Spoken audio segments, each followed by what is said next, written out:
अस्सलाम वालेकुम फ्रेंड, मैं हूं कामरान अली। आज जो मेरा टॉपिक है वो मॉडर्नाइजेशन के बारे में है कि मॉडर्नाइजेशन क्या चीज़ है। इसके बारे में मैं कुछ आपसे डिफ़ाइन करना चाहता हूं और उसकी डेफिनेशन के बारे में। अच्छा, डेफिनेशन कुछ इस तरह है कि the new way of traditional societies, या हम ये भी कह सकते हैं कि मॉडर्नाइजेशन को अगर समझना चाहें तो आप इसकी एग्जांपल्स के ज़रिए भी समझ सकते हैं कि मॉडर्नाइजेशन की एग्जांपल्स के ज़रिए हम किस तरह समझ सकते हैं। जैसे जैसे कि हम जानते हैं कि तकरीबन 16वीं या 17वीं सदी के दरमियान वहाँ पे इंग्लैंड में, खासकर मिसाल है इंग्लैंड या यूरोप में, जो काश्तकारी होती थी या जो एग्रीकल्चर सिस्टम था वहाँ पे जो था वो काफ़ी ओल्ड सिस्टम था। वहाँ पे जानवरों को यूज़ करते थे, जैसे गाय बैल वगैरह को तो यूज़ करते थे कि वहाँ से एग्रीकल्चर होती थी। लेकिन जब मशीनों की ईजाद हुई, जैसे इंडस्ट्री रेवोल्यूशन आया, तो उसमें जिद्दत आ गई, तो उन लोग जो मशीनों का इस्तेमाल होने लगा और जानवरों की निस्बत मशीनों की वजह से प्रोडक्शन कुछ ज़्यादा ही होने लगी। और जहाँ उस वक्त जैसे कि यूरोप में ही देहातों में लोग ज़्यादा रहते, जिस तरह आज साउथ एशिया के मुल्कों में, एशिया के दीगर ममालिक में आबादी का ज़्यादातर हिस्सा आपको सिर्फ़ और सिर्फ देहातों में मिलता है।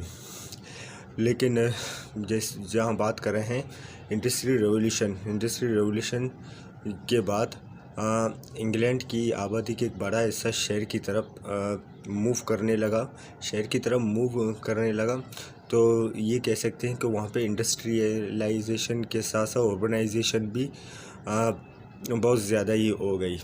अच्छा, ये है मॉडर्नाइजेशन की शुरुआत वहीं पे मतलब हुई थी, और किस तरह हुई थी कि लोग आबादी का एक हिस्सा शहर की तरफ मूव करने लगा, कि उन लोगों को पता था कि शहर में अगर हम फैक्ट्री वगैरह में काम करने लग जाएं तो हमें वहाँ पे वेजेस कुछ ज़्यादा ही मिलेंगे,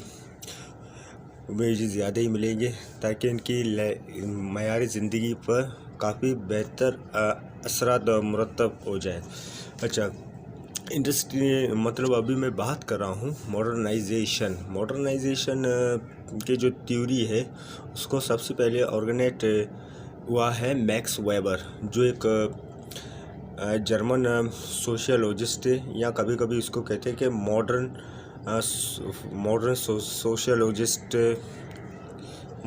सोशियोलॉजिस्ट फादर, यानी वो उसको यही कहा जाता है कि वो सोशियोलॉजिस्ट के बानी थे, जदीद सोशियोलॉजिस्ट या जो उमरानियत वगैरह हैं।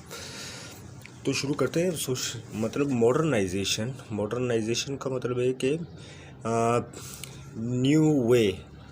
न्यू वे या जदीद, यानी मौजूदा अगर दौर है, मॉडर्न दौर है। जैसे कि अगर मॉडर्नाइजेशन अगर में पाकिस्तान, हिंदुस्तान या जो दूसरे साउथ ईस्ट एशिया में हमें इतने ज़्यादा अपीयरेंस नहीं है जितना यूरोप वगैरह में, यूरोप या नॉर्थ अमेरिका के साइड पे इतने अपीयरेंसेस हैं।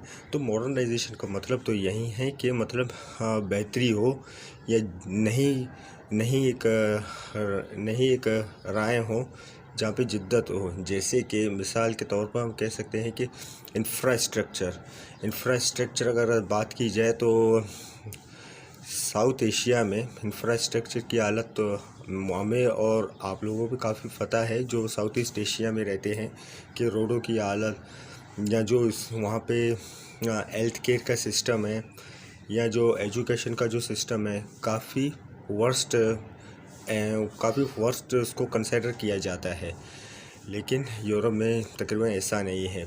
यानी ये नहीं कह सकता हूँ कि मॉडर्नाइजेशन इज़ आल्सो वेस्टर्नाइजेशन, लेकिन सिमिलरिटी तो है, लेकिन कुछ किसी और हद तक है। इसके यानी adopt to in new way और modern way is called modernisation.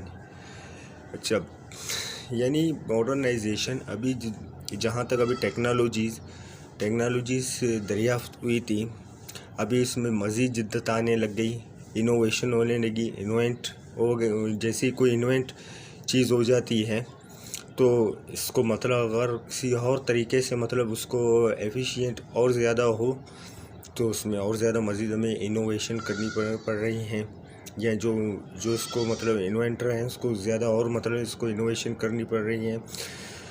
तो ज़ाहिर है इसी को ही मॉडर्नाइजेशन कहते हैं कि एक नया रास्ता हो जो काफ़ी सूटेबल हो हमारे लिए, कि डेली लाइफ हम ज़िंदगी आसानी से किस तरह गुजार सकते हैं, या किस तरह हमें फ़ायदा हो कि कम वक्त में अपने काम अंजाम दे सकें। ये तो थी कुछ मॉडर्नाइजेशन के बारे में। तो उम्मीद है कि आपको अगर अच्छा लगे, शायद आपको अच्छा लगे। अगर मेरी वीडियो आपको काफ़ी अच्छी लगी तो please subscribe my channel and press like button. फिर मिलते हैं एक और नई वीडियो के साथ, तब तक के लिए खुदा।